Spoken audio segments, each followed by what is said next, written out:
Okay, first you need to put your dry ingredients into the bowl and mix them up. So here is our baking soda,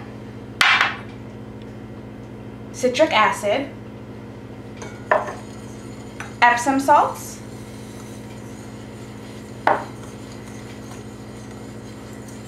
and cornstarch. Okay, then in a separate container we'll be mixing our wet ingredients. We have some water, the essential oil of your choice. We chose peppermint oil, and some almond oil.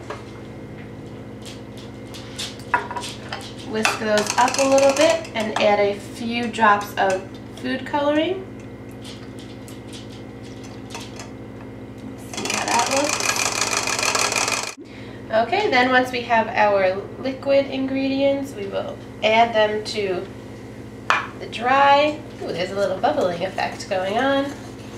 Whisk this all up.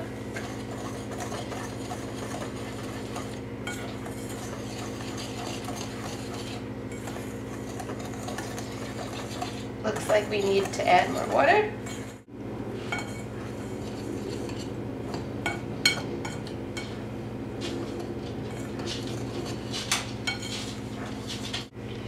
All right, so now what we have to do is fill up the molds.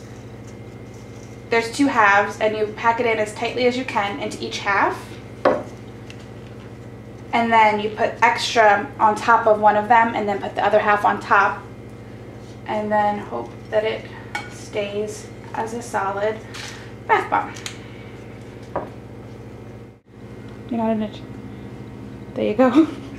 Okay. Ooh, this process is not particularly easy. I think we might have actually packed them too much. Oh wait, I'm getting it. All right.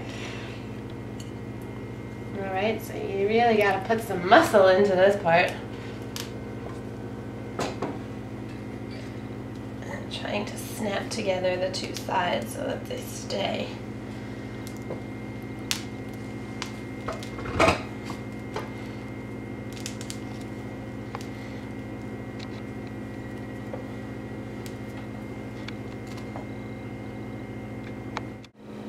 Okay, so as we were going through this process, the first issue we found was finding citric acid, which is supposed to be sold in vitamin stores, but nowhere we went to carried it, and we ended up having to order it online.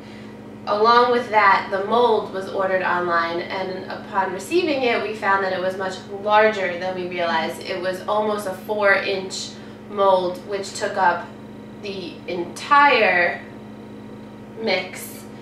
Instead of making small individual bath bombs, we think it would really be far too large for a single use. Definitely. In a bathtub. Way too big.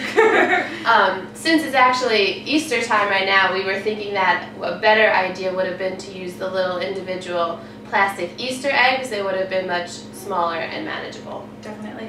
Another problem that we ran into was you needed a sugar flower, and I think it was just to make it look fancier. It's not necessary for the actual bath bomb to function. But we looked all over in 3 different grocery stores, even asked at a bakery, and we were unable to come across a sugar flower, so we just eliminated it. So we are comparing these to Lush bath bombs, so we'll see once we take it out of the mold if it worked. So far it looks like it might be a little bit separated. Okay, so far so good. Kind of. It does smell good. It smells incredible. Okay, it looks like it might need a little extra molding just to make sure it stays together. And we have it here on wax paper and a towel because it needs to sit for about 2 days, and the cushion of the towel is supposed to avoid having a flat bottom. It happened. It worked. It definitely worked. I'm impressed because I didn't think it would. It's just huge. It's huge and very heavy. It weighs about a pound because it's 8 ounces, 4 ounces, 4 ounces. No, an extra 4 ounces. It's over a pound. Over a pound. If we wanted to use this, we'd probably have to break it up into pieces. Definitely. If you were to get this size ornament, just make the halves. Yeah. Unless you want an extra explosive bath. But no, I think it worked better than I did anticipate.